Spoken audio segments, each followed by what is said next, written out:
Kolo sapambola yo, totelemi likolo, tozotanga Bible. Bonsoir à tous. Jérémie chapitre 35. Jérémie chapitre 35, verset 1 à 10. Tozotanga na kombo na Yesu Christ.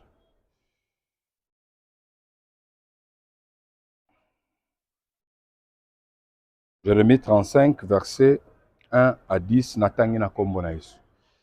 La parole fut adressée à Jérémie de la part de l'Éternel au temps de Joachim, fils de Josias, roi de Juda, en ces mots. Va à la maison des Récabites et parle-leur. Tu leur conduiras à la maison de l'Éternel, dans une des chambres, et tu leur offriras du vin à boire. J'ai pris Jajania, fils de Jérémie, fils de Zabazinia, ses frères, tous ses fils et toute la maison des Récabites. Et je les conduisis à la maison de l'Éternel, dans la chambre des fils de Anna, fils de Gisdalia, je m'excuse, homme de Dieu, près de la chambre des chefs, au-dessus de la chambre de Machéza, fils de Shalom, garde de Séoul. Je mis devant les fils de la maison des Récabites des coupes pleines de vin et des calices, et je leur ai dit, buvez du vin. Mais ils répondirent, nous ne buvons pas de vin, car Jonadab, fils de Récab, notre père, nous a donné cet ordre, vous ne boirez jamais de vin, ni vous, ni vos fils. Tozolobela sur les dettes spirituelles, la soupe aussi au Simbaki, les liens involontaires. Qui dit les liens involontaires, c'est-à-dire les liens héréditaires. Les liens héréditaires, c'est-à-dire les choses qui nous lient, les choses qui viennent de père aux enfants. Et déjà ce dimanche, Tokendai Kotalisa, vie ya ba Récabite, et Sokotali, domaine, Oye Simbi, vie ya ba Récabite, na lien na bango, on peut trouver que na vignon social, pour na ba Récabite, eze loko yo ba baby sera bango. Eze loko yo bango bako ko réussir te, bango bako zala malamu te, mutu nyonso azo luka meka ko réussir, azo kufa avant l'âge. Ndeto meka ko kendo talisa pona ko kende ko faire comprendre. Il faut que je fasse tandis que les jours, il faut que tout ça la quelque chose. Na moment toza na makasi, na moment yo nzambaza komimoni sa makati na bavi na biso. Na moment yo zana na force ko prier, c'est ça votre jour. Au sala quelque chose, oyo ko changer situation na yo. Mutamitika na comportement ya ba Récabite te que nyonso komela ka bango na famille na vie, oyo zo lié bango. Pona ba Récabite ba trouver que to salela nka bongo, to tikeza la bongo, sinon to kokufa avant l'âge. Comment se fait-il? Koko mobimba koko sala ke bano nyonso bazobotam. Mutu moko akozala na ndaku ya brique azate. Ndaku atongi brique azate. Batu nyonso fa bafanda na batante. Mais tant oyo tozolobela eza tani. Est-ce que ça tant oyo penze bandela ki makamu ndenge ba Abraham bazokende nda akomi awa atie batante longo atelema atie batante. To awa mokili eza peuplé. Amabote eza déjà belé. Et awa famille ya ba Récabite babimi na ba Benjamin.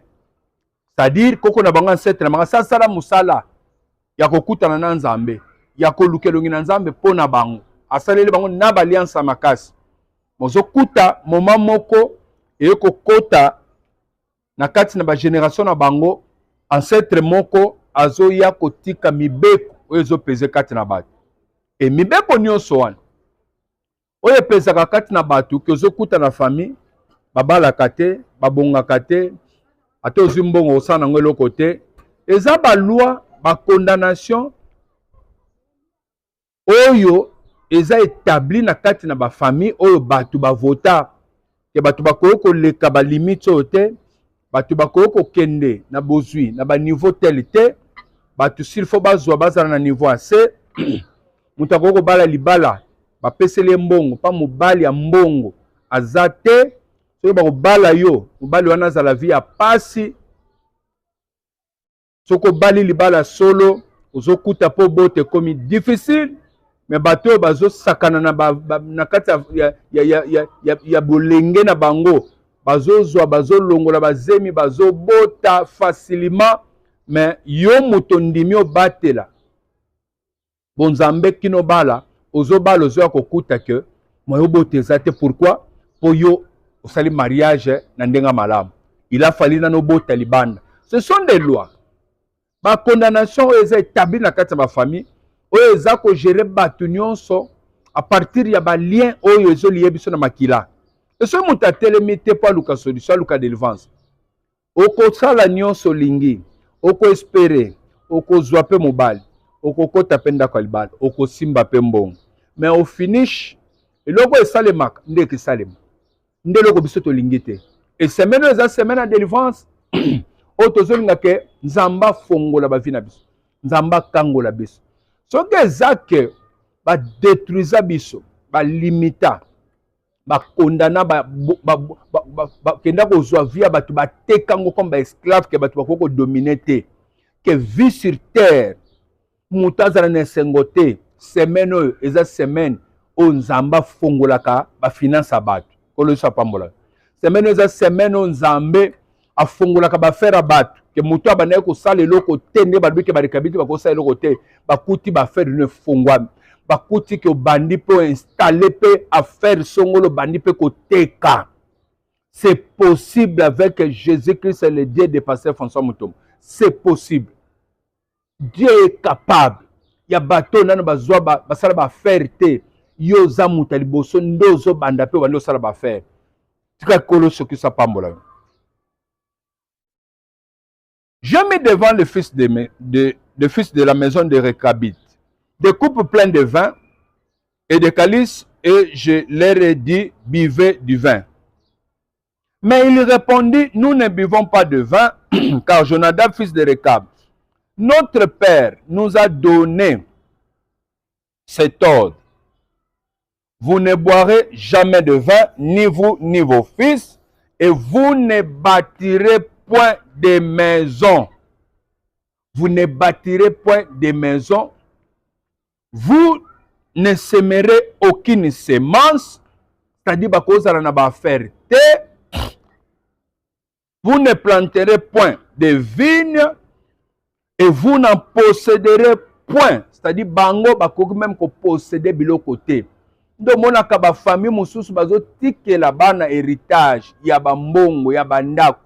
Mais comme ils ne peuvent pas posséder les choses, biloko nyonso bazotikela bango bazopase na batribunal na baparke babandi kosamba babandi koteka bazoteka biloko nyonso ti okuti batikali maboko pamba au bout de 5 ans ya absence ya kolo biloko bazotikala maboko pamba e biloko nyonso ekei mais ezokende pourquoi bino bokotonga bandako te bino bokoko posséder yango te bino bokoko zwa bozwi te bino bokosala bafere te nde bato mosusu balingi bazwa asala affaire amekaka affaire boye ake Chine po asala baaffaire bazoescroke ye mbongo kaka pa moto abandi otambuse na Chine moto wana nde azotambuse na Chine moto wana ka ye wana bakende na distributeur babimisa mbongo moto wana ka nde moto azosala je ascroke mbongo apartir ya chambre akimi ye moto asambwe moye pa luke na kati ya ngwanzu wana eza te pourquoi parce que bango bakoki kosala bafere te bango bakoki kokende bafere na baniveau wana te s'il faut asala affaire ateka sani ya fufu asukela wana ateka mwa saki ya makala mais so alinga bandokende bafere oyo ekesalaki abonga azala motu monene loi famille ezotelema mpe ezobenda ye au risque même moto azokufa avant l'âge pourquoi il a osé kozwa ba monta minene, il a osé ya ko mekasala ba faire minene et loi ya famille ezotelema mpona koluka ko frapper kolanda ye. Badekabiti bazoloba Jonadab, notre ancêtre, le fils de Rekab, atika ba mibeko oyo epezaka kati na biso ke biso tokoki kotonga te kobatir bandako te. C'est-à-dire mutu akosakana na mbongo makotonga te, mutu akosakana na mbongo akosomba ndako te, mutu akosakana na bambongo me ye pa luka place wana kende terrain bazotekateka somba rien. Combien de baterrain oyo ye arata ba place wana nasepelaka nango te, mais lobi bato basombaki place wana ekomi na valeur, basombaki wana ba $500, mais lelo ekomi na ba valeur ba $50,000. Mais tant que bazosomba wana bato bazozwa ba 50/50, ba 30/30, ba 40/40, ya ba $5,000. Mais lokola ye akoko kosomba te, pona ye raisonnement azozwa wana ki akoko kosomba ba place abongo te za ba faux côté. Mais lobi bato bakomi peuple place wana, pe place wana komi référence. Akomi pe ko regrettaka place o ba pena pesa biso yango na musala na boya. Na zwaka me na kabango, akabela muninga moko. Muto ya kabela wana basala pe mikanda alobeki ayibisi muto wana pesa nga symbole. Muto wana azwi $100 apesa comme symbole ya sali mukanda apesi muto wana. Batie mikanda na komba camarade no wana komaki na deux terrains o bapesi bango na l'état. Les deux terrains esali ke moko etekami $45,000. Papa wana azozwa bana na ye mususu abimisi bango na mboko oyo bakende fanda na bapoto batanga baklasi kuna. Lobi bana wana bakomo bemisa papa na mama oyo bakomo beta batura poto, bana wana bakomo sala makama minene na ndaku na bango. Mais terrain esali ke bana wana bakende papa na somme wana $100 et pas papa oyo. Mais pourquoi? Parce que mobeko ezopekisa ye kako osomba ndaku te, bango bakoko kotonga te, bakoko osomba bamituka te. Uzokuta mutu azosomba mutuka asombi na décembre, bazokoma na février, mars, mituka nyonso mibale ezozwa panne, mituka nyonso ezosala ba moteur ezobeta, mituka nyonso compliqué. Mais pourquoi nyonso mibale bosombi yango sans plaque na décembre? Et comme na mois de mars, il faut nyonso compliqué, moteur ebeti, mususu wana kuna esali tono. Bato oyo bakoko fana na biloko, bato oyo bakoko posséder biloko. Est-ce que bango eza permis ke basimba biloko mukili?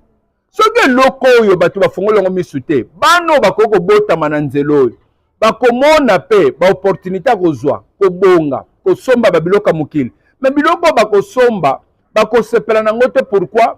Baboti oyo babotaki bango biloko nyonso balingaki bameka basomba, asomba bamituka ebeti 3 mois ekufi, makama ndako koloba kute, kosomba mabele koloba kute, ti bamisusu bakufi atiki héritage moko te ke biloko boye ke boko kabola te loko ya $100 bokabola rien.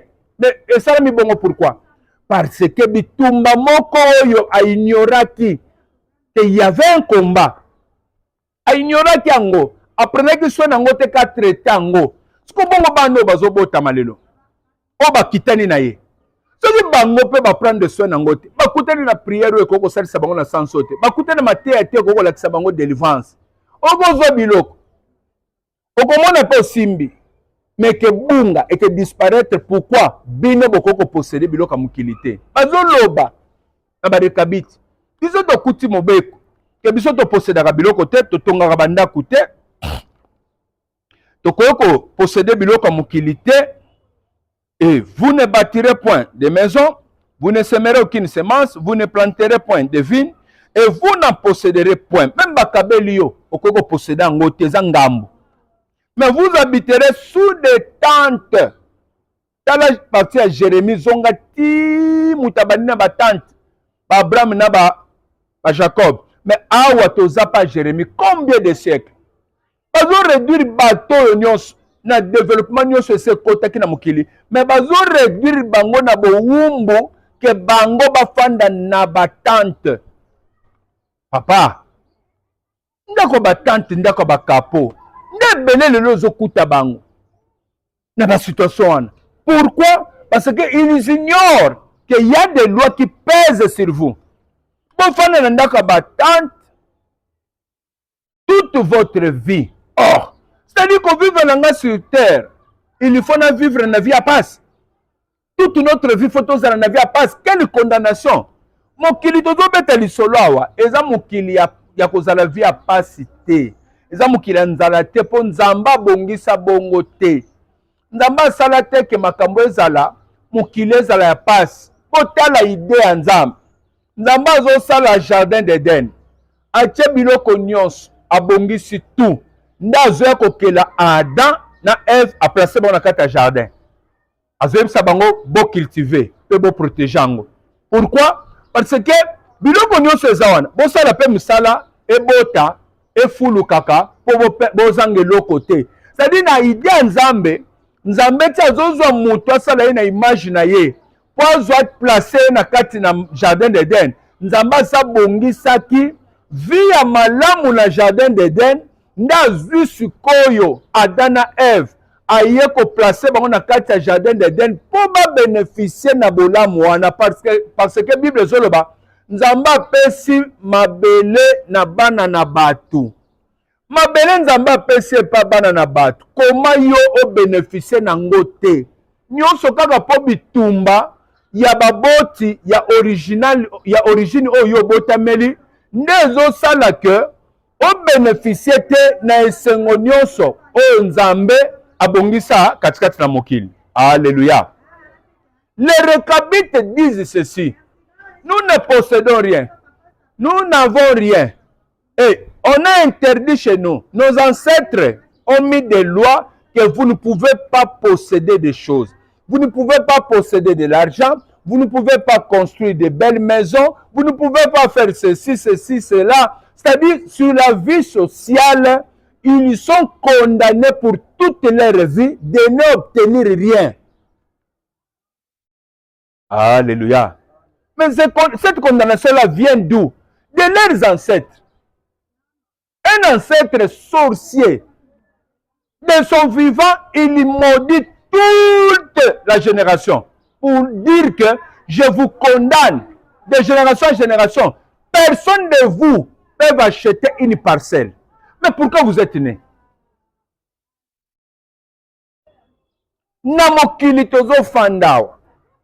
Mutu nyonso azana posa 1 azwa mabele, 2 azana na moyen de transport oyo ko permettre ye, si je veux me déplacer na ko se déplacer, si je veux voyager, je peux voyager. Azana na moyen ya transport à déplacement, mutu azana na moyen ya communication, je peux communiquer avec tout le monde. C'est-à-dire nazana mabele comme parcelle, nazana moyen à me déplacer où je vais, na moyen de communication avec tout le monde. Je ne sais pas si vous comprenez. Parce que on les a privés de tout. Que s'il faut vivre longtemps sur la terre, vous ne pouvez posséder rien sur la terre. Même si on vous donnait comme cadeau, vous êtes obligé de les vendre. Alléluia. Vous habiterez sous des tentes toute votre vie, afin que vous viviez longtemps dans le pays où vous êtes étranger. C'est-à-dire, c'est lui qui va oser d'acheter une parcelle, d'obtenir des richesses. Automatiquement, ça court contre sa vie. Il va mourir. Mais si vous restez pauvre, là, vous allez vivre longtemps. C'est ce qu'est la condamnation.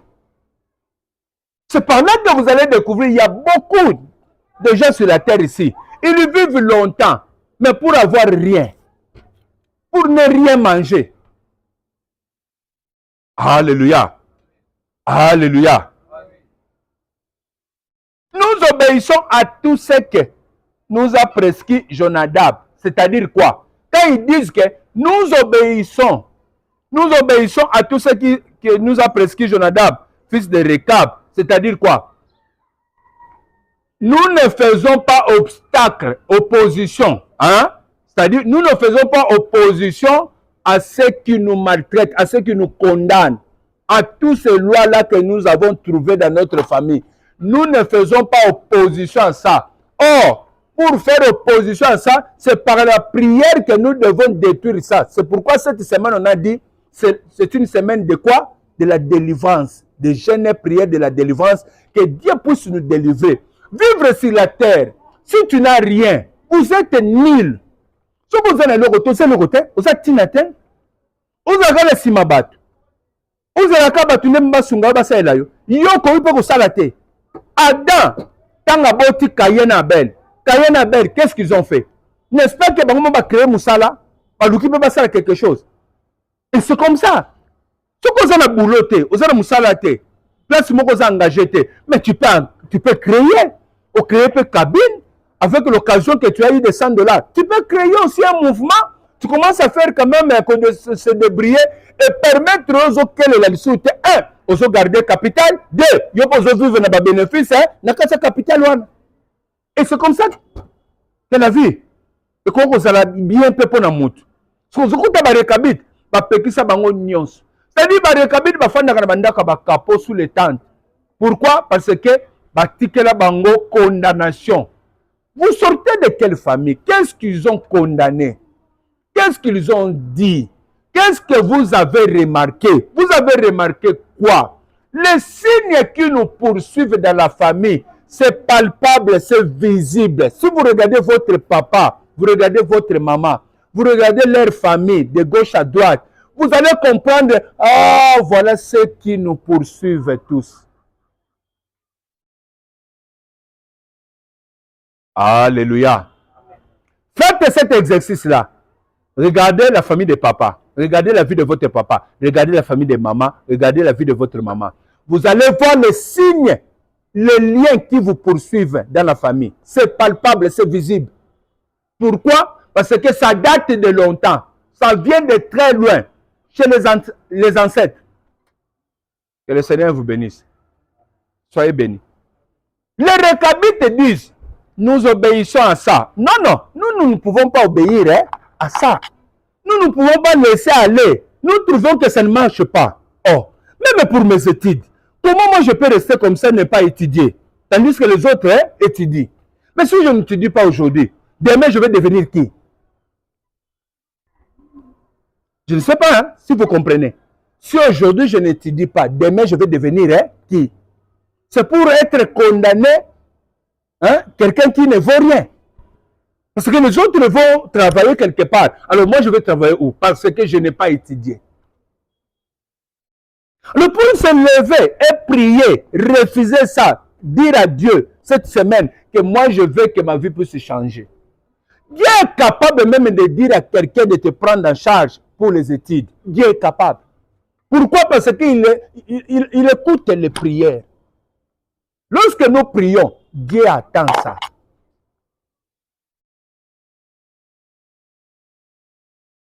Et Dieu est miséricordieux. Il a pitié de nous. Avec ta prière là, Dieu peut te répondre. Après cette réponse, il peut au cas moins, on le dit bon, Dieu m'a répondu. Oui, Dieu t'a répondu. Parce que vous avez imaginé, il t'a créé. C'est son image. Les Récabites disent, nous obéissons à ça. Nous disons non. Dis non. Nous disons non. Nous n'obéissons pas à des lois qui nous condamnent dans notre famille. Nous n'obéissons pas à ça. Si mon père est pauvre, moi je ne serai pas pauvre. Si ma mère est pauvre, moi je ne serai pas pauvre. S'ils n'ont pas acheté des parcelles, moi je vais acheter des parcelles, des voitures. Je serai riche parce que c'est ce que Dieu nous a légué. Dieu a fait que nous soyons riches. Voyons un peu. Ils disent ceci. Nous obéissons à tout ce qui nous a prescrit notre Jonadab, fils de Récab, notre père. Nous ne buvons pas de vin pendant toute notre vie. Nous, nos femmes, nos fils et nos filles. C'est-à-dire, dans les liens qui nous condamnent, même la femme que vous épousez a commis moi sinayo, automatiquement votre lien pèse aussi sur lui. Vous avez compris? C'est-à-dire, votre maman peut sortir d'une famille de bien, mais malheureusement, elle est l'épouse de qui? De quelqu'un, de Récabite qui est maudit. Automatiquement, la malédiction se place aussi au-dessus de qui? De votre maman. Et c'est comme ça que beaucoup de gens se sont compliqués dans la vie. Avant de se marier, azaki bien, mais quand il y a bali mubali ya bali mwasoyo, akuti mulili ya kate sainini ekoti, vie à passe na souffrance. Il y a des autres qui disent, Depuis na bali kaka moi sonde na remarqué makambo na ngai beba. Depuis na kutana na mbali onde na moni makambo na ngai simba lisuté. Oui, c'est vrai. Okutana mutamabe. Allez-y réfléchir. Si la personne c'est un sorcier. Ndo okutana mutamalam. Toi quelqu'un na sens il y a sorcellerie. Si la personne c'est un sorcier, okutana mutamalam. Okutana mulilit. Mulili wana esani. Ezipikaka yote. Et c'est comme ça le lien, comme ça la malédiction se pose sur nous. Nous obéissons à ça. Nous nous refusons ça cette semaine. Cette semaine, c'est une semaine moko ya bénédiction. Semaine à ouverture. Semaine moko ata mutabo alobaka na ko kiper suba na wana te. Bisika fandaki ayoki nzamba simbiye. Ozomona ye moko azo décider ayo lukabino. Ah bana nanga baza wapi? Ayepa yo peso mbongo. Ah mwana nango asomba biloko. Ah mbongo esunga bango. Dieu est capable de faire ça. C'est ça ce que nous disons la délivrance. Dieu est capable de faire ça. C'est pas normal qu'un papa, Oya Botibana, il peut rester calme et regarder ses enfants, de ne pas étudier, de ne pas manger, les laisser seulement comme ça. Non. Nzamba tient esprit à bongote pas un papa. Un papa a la conscience à que na na charge yabana. Alléluia. Na charge yabana. Comment parler na biso ko bossa na biso? Et c'est la raté. Ce sont des choses à s'opposer à la prière. Que Seigneur, ça doit finir, ça doit prendre fin. Moi, je n'ai pas demandé d'être né. Je n'ai pas demandé ça. Qui a demandé, parmi nous tous ici, qui avait demandé que papa Botanga, qui avait demandé ça? Personne. Alors comment je peux souffrir comme ça? Comment mon père peut m'abandonner comme ça? Non. C'est qu'il y a quelque chose qui pèse sur ça. Si c'est la souffrance qui lui complique, moi je vais prier que Dieu puisse ouvrir les portes. Mais si c'est la négligence que le diable veut nous condamner, je veux prier que cette négligence-là puisse quitter mes parents. Qu'ils puissent prendre conscience que nous avons des enfants, nous devons prendre soin de ça. Nous obéissons à ça, nous ne nous obéissons pas à ça. Nous ne baptisons point des maisons, pour nos demeures, et nous ne possédons ni vignes, ni champs, ni terre ensemencée. Nous habitons sous des tentes et nous suivons et pratiquons tout ce que nous a prescrit Jonadab, notre père. Est-ce que c'est ça la volonté de Dieu? C'est ça ce que Dieu a prévu pour ces gens ici? Non. Si nous pouvons retourner voir ce que Dieu avait prévu il y a longtemps même, avant des siècles et des siècles pour arriver vers Jérémie là. Nous retrouvons maintenant, nous reculons un peu pour voir leurs ancêtres qui étaient sortis en Égypte, comment Dieu avait prévu pour eux, comment Dieu avait fait pour eux. Deutéronome. Je pense que nous en courant, on doit s'arrêter. Dans ce cas, dans Deutéronome, demain on va continuer. Deutéronome chapitre 8.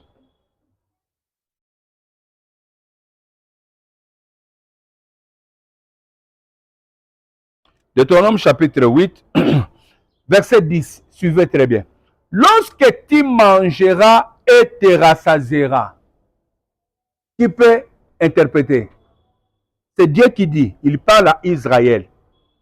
Ils sont sortis de l'Égypte. Ils sont maintenant dans le désert pour arriver au Canaan. Dieu les prévient déjà. Il leur annonce une bonne nouvelle pour leur dire. Lorsque tu mangeras et te rassasieras. C'est-à-dire, il y a des autres pour manger, c'est difficile. Et Dieu reconnaît ça.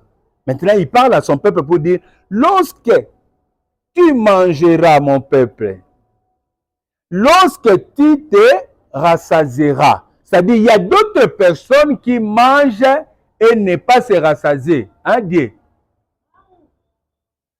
Hein, gloire? Il y a d'autres personnes qui mangent, mais ils ne sont pas rassasiés. Vous savez, s'il faut être rassasié, il faut que quelqu'un puisse manger et laisser. Parce qu'il y a de l'abondance sur la table. Il y a beaucoup à manger.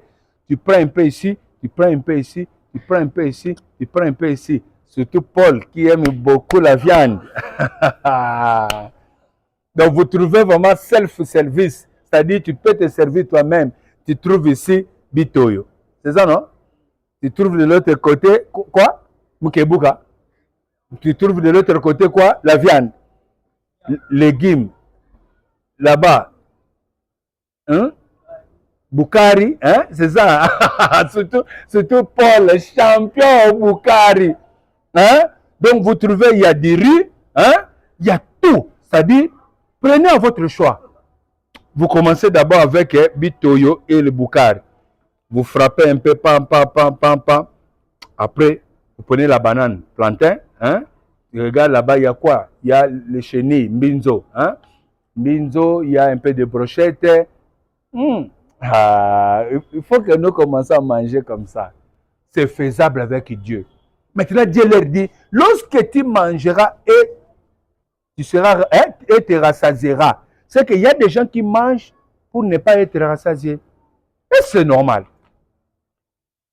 Vous allez trouver seulement un peu des poissons, des Thomson, que maman a essayé de faire le système là le soir, rapidement. Et on coupe petit morceau pour vous. Tala Boukari Mounen.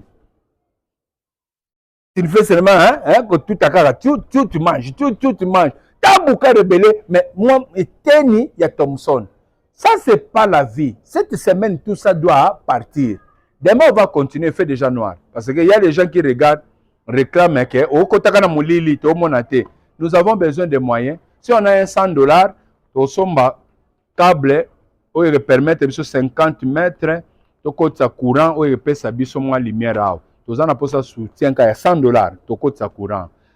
On se lève, on va prier. Demain, on va parler de Boukari, on va parler de tout ça. Lorsque tu